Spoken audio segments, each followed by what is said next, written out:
Hey, I'm doing the live streaming and it should work soon.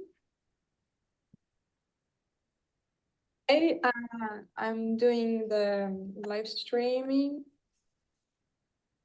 Okay, I think it is working. Um, Good morning, everyone. It's Neuroccino time, so means that we are going to listen to an interesting paper. And today, Philip is presenting a paper on reading and adding, neural basis of reading and addition. So, whenever you're ready, you can share your screen and we can start. Perfect. I'll just share the paper. Perfect. I can see it. Yeah. Perfect. You can see it. It's Perfect. only half of the screen. I mean, if Is you it? want to share the whole screen, it's okay, but like this is also fine for me. Can you see it? Can you see it okay, actually? Like Yeah, that? for me it's okay. Okay, perfect. Perfect. Um, so yeah, I'll just start. Hi everybody. So for today's Neuroccino, I choose to present a paper called Separate Lanes for Adding and Reading in the Wide Matter Highways of the Human Brain. This paper was published in Nature Communications 5 years ago, so it is not the most recent piece of work, but I hope you find it as interesting as I do. And yeah, as Lilith said, this paper is on the neural basis of reading and addition, and it is actually one of the first papers that has explored the neural circuits of addition and reading in the same subject. And yeah, I don't want to get ahead of myself, but to give you just the overview of major findings, these authors found that both adding and reading activate distinct great matter regions, which is not surprising, but they also will later in this paper will find that these regions are neighboring or close to each other. And they also found that the major fascicles that were shared between these two networks are the superior longitudinal and arcuate fascicle. But most interestingly or strikingly, within these two fascicles, the reading and math network tracts are segregated into parallel bundles, and hence the title Separate Lanes for Adding and Reading. And we'll see this with some nice graphs later on. So yeah, let's just see how how the authors of this paper developed this study. So as a general introduction, math and reading are essential skills that we learn from young age, and they do these skills share cognitive processes such as encoding of visual stimuli, verbalization, and also working memory. And there's also a high rate of comorbidity between dyslexia and dyscalculia, up to 66%. So these two pieces of information tell us that both reading and addition might rely on shared neural substrates, but it is still unclear how the math network relates to the reading network. So yeah, to understand this better, the authors then go on reviewing the major fascicles involved in reading, which would be the arcuate fascicle, the inferior frontal occipital fascicle, inferior longitudinal fasciculus, and the vertical occipital fasciculus, and of course the visual word form area that is involved in word recognition.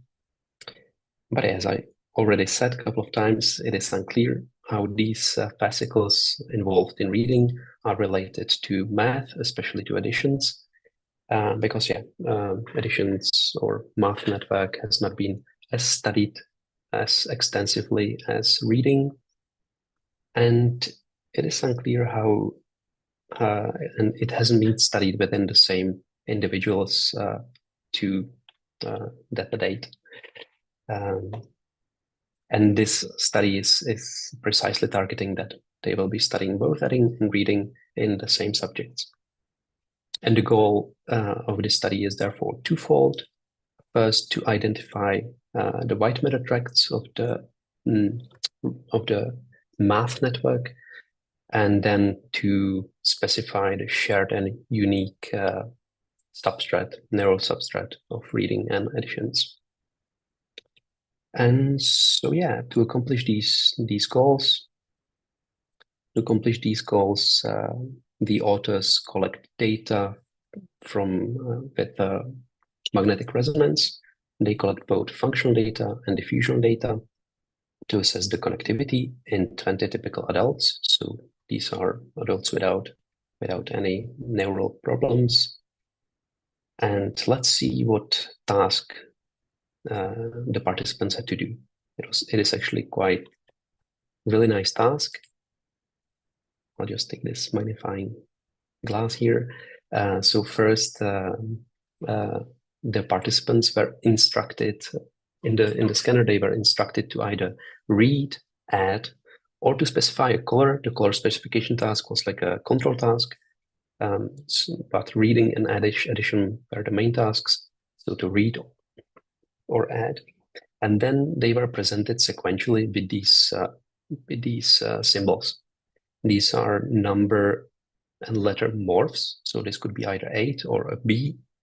But since this task is to read, the participants would read B by A and S, bias. And then they had to respond in a force choice manner either what word they read. So this could be like bets or bias. They responded with joysticks. Or in case of additions, they would indicate which problem they just solved and they would indicate a correct result. And if I zoom on this figure, here we can see the regions that were activated by reading in green, or by additions. You can see that in blue, or regions that were activated by both, that will be in orange. And we see 4 regions activated by reading, 4 regions activated by math, and there was only 1 region that was activated by both activities. This would be the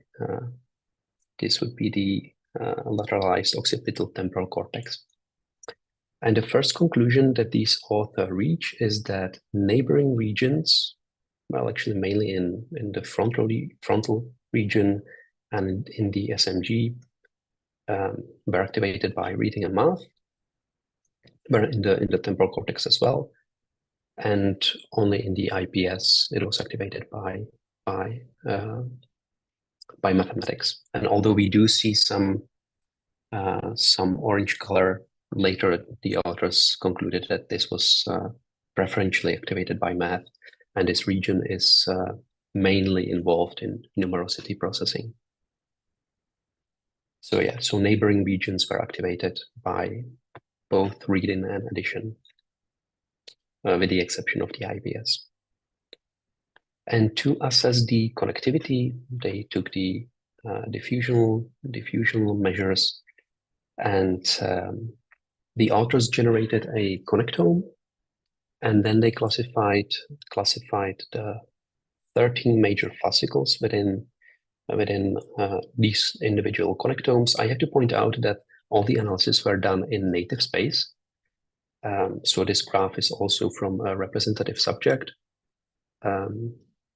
The authors, they justified as they just did not want to use any spatial smoothing. So yeah, so they did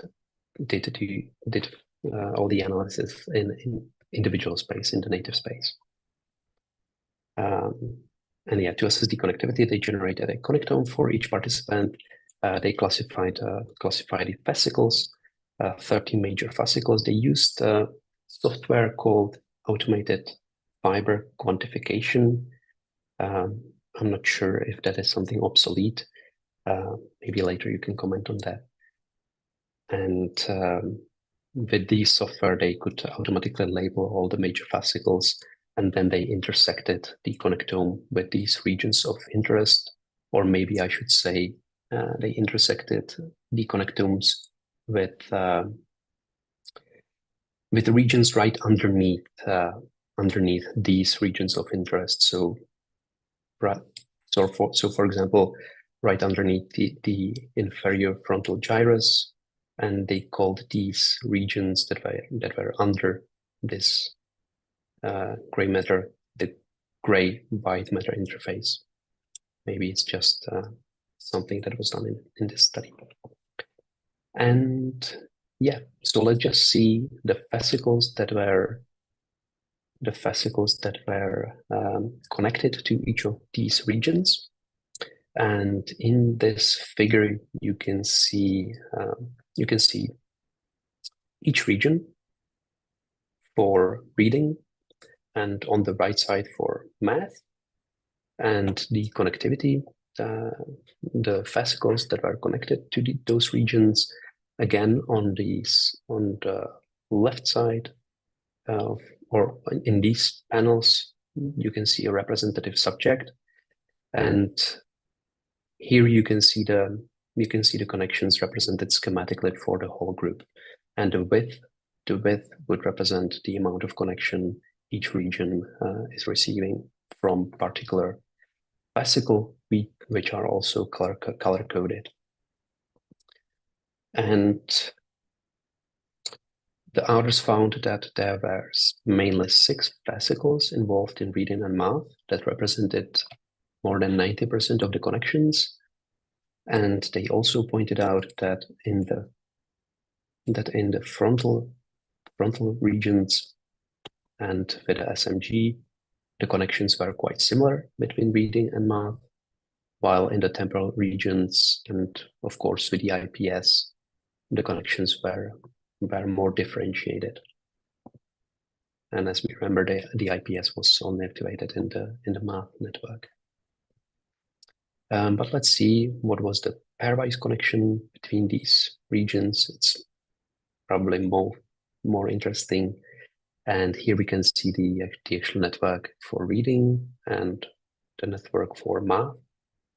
And yeah, we do see that these networks are dissimilar, yet they do rely on the same fascicles, mainly 3 of them, the superior longitudinal fascicle, the arcuate fascicle, and a posterior arcuate fascicle. And yeah, so to take a closer look at this fascicle, the authors asked themselves if both math network and the reading network, what was the portion of these fascicles that both networks relied on? If they were more separated, like in separate sub-bundles, or if these fascicles were if they were more intertwined. And they actually had a look at each participant, and they visualized the data, and they found that within each fascicle, within each fascicle, it seemed that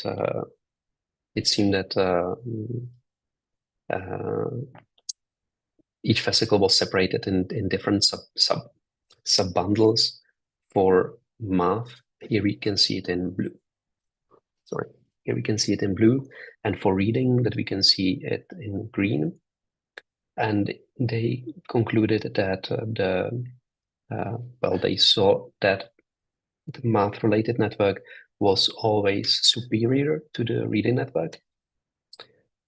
But they also conducted some additional analysis. Maybe the reviewers just asked them to conduct more additional analysis to confirm that the reading network and math network were separated in different sub-bundles.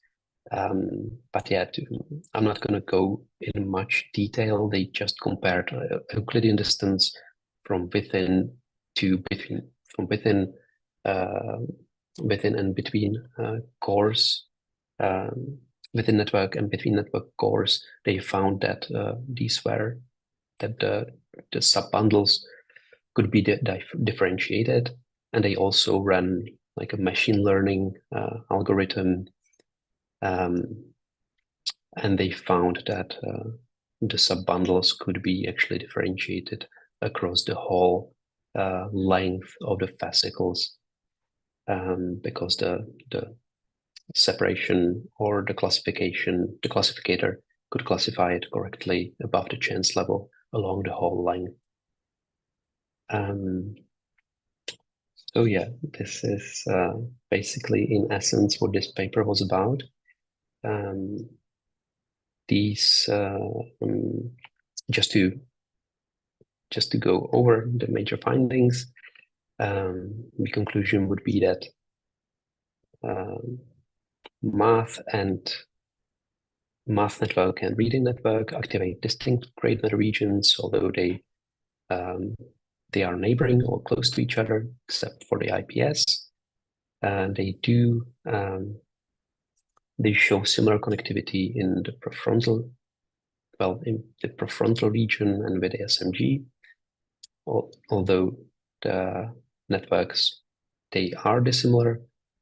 And within the fascicles, within the major fascicles that are involved in these networks, math and reading is processed in separate subbundles.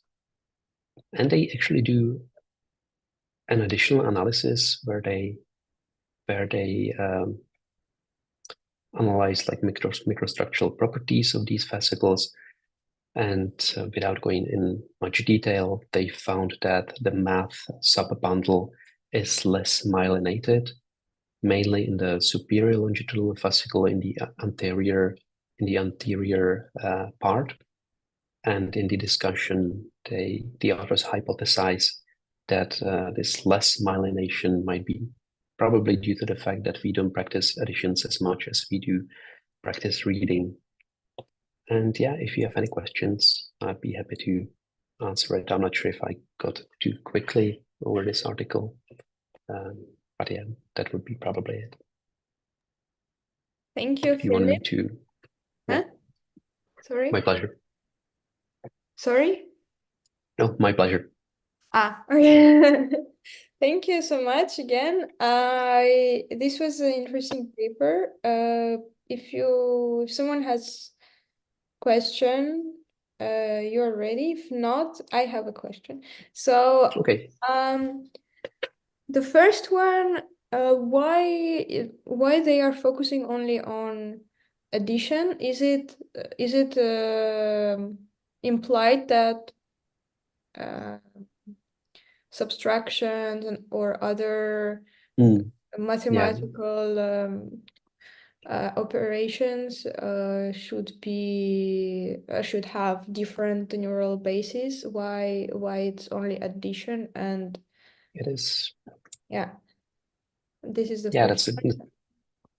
that's a great question. Yeah, these authors also discuss that they point out in the discussion that probably other operations would activate distinct regions. Additions are probably like the most simple arithmetic operations. And yeah, the fact that they also used like very simple additions that also might rely, or it is known that they rely on like fact retrieval, that some like very simple additions do not have to be, we do not have to calculate, and we do recall the results because we have practiced these additions as much. So the fact that additions activated like neighboring regions close to reading, yeah, it might be also due to the fact that these additions were quite easy, and because they are additions. But yeah, probably other operations would activate different regions. But So I was wondering if, I don't know, hmm, this paper was published, you said? in 2019, Yeah, in yeah, 2019. I don't know, maybe you are aware if they made another paper saying, okay, now we know if we No, divide. these authors did not make another paper about with different operations. I had a closer look at this.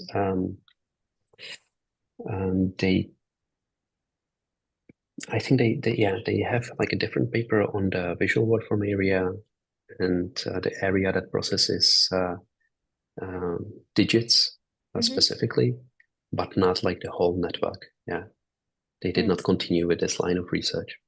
Okay. Um, Another question, maybe I missed this one. Can you go to the bar charts where, yeah, this one. Uh, why it's only SLF arcuate fascicles and posterior arcuate fascicles? I mean, um, Sorry, I may not have heard I correctly. Why is see. it only left? Huh? Why is it only on the left side, have you said? No. Because I see on the plot, I maybe I don't understand what this plot is representing because I see other fasciculi in the plot that are significant. So why they are not included in the networks? I'm talking about the plot N. The plot N. N. The bottom line. Oh Where you yeah, sorry, highlighted yeah, I the did not. I did not highlight these figures. These are because there was this. Sorry, I'll just go over this quickly. There was this region, the lateralized occipital temporal cortex, which was shared between those networks. So they analyzed like all the connections with non-neighboring regions, as they said in the paper. Yeah, so there is also the arcuate fascicles activated, or it shows connections with this region, and these are actually like the between network connections. So they took the math network and the reading network, and they also plotted all the connections between non-neighboring regions between those networks. But they said that the connections here were more the connections within networks were more strongly connected than between networks, so they don't really focus on this part. All right. So I'm not sure if I have answered. Yeah. Thank you. Yeah. I think the next question is coming from Leva. Am I? Yeah, hi. Yeah. Hi, thank you for presenting. I have a question because you mentioned the author suggested that the reason there is more myelination in the anterior part of our arcuate fasciculus is because we practice reading more than maths, of course, but what kind of demographic did they study? And did they account for that in their covariates? For example, the IQ or the level of education? Do you think that would matter? That's my first question. And the second question, did they look at the tracts bilaterally or did they look at them as separate? Yeah. So those are great questions. The population, I suppose those were university students. Their mean age was 27 years. Well, so maybe postgraduate students. But yeah, those were healthy subjects. I'm not sure if they controlled for intelligence. They don't say anything about that in the method section.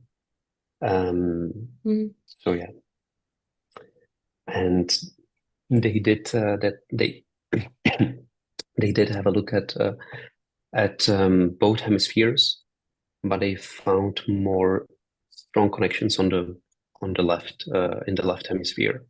But both hemispheres are analyzed in the supplementary materials, and we can find the results for each subject in there. And they chose just a representative subject here in the paper. So they found more connection on left for both addition and reading, or just for reading?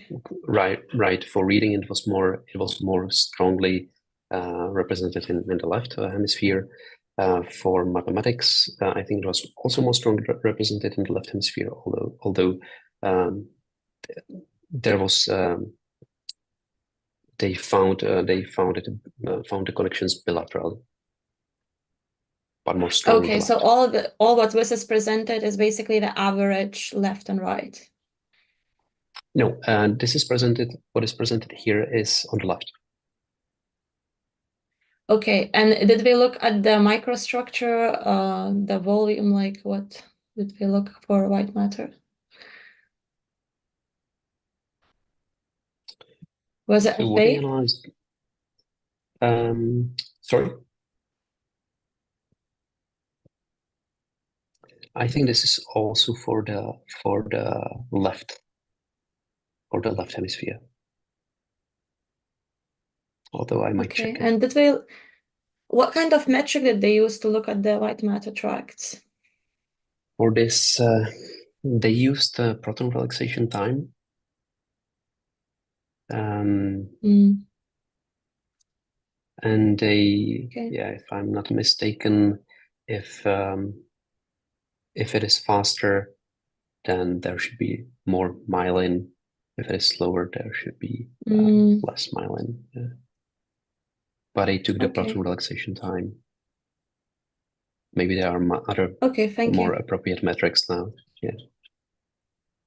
And you get my turn, right? Yeah. Okay. Yeah, thanks, Philip, for presenting this. So I have at the beginning, you said that one of the objectives of the authors were to, examine these, different reading and math networks in individuals. Maybe I missed that part, but do they like address this in the paper? Like, what's their word on the individual differences? Individual differences.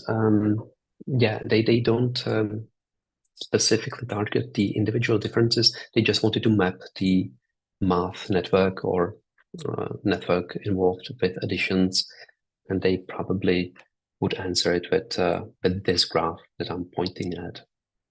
That maps the connection between the regions they found that were preferentially activated for additions. I don't know if you can see it, Muge. Yeah, I see.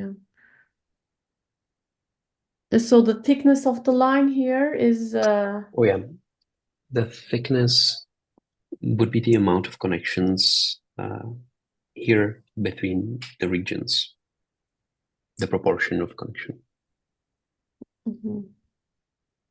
So this is average across participants. It is average across participants. Yeah, they had to like visualize it schematically here because they do all these analysis in the native space. So they chose to represent it like that, but just with that lines and that thickness, and they average across all the participants. Okay. Yeah. Thank you. Yeah, you're welcome. All right.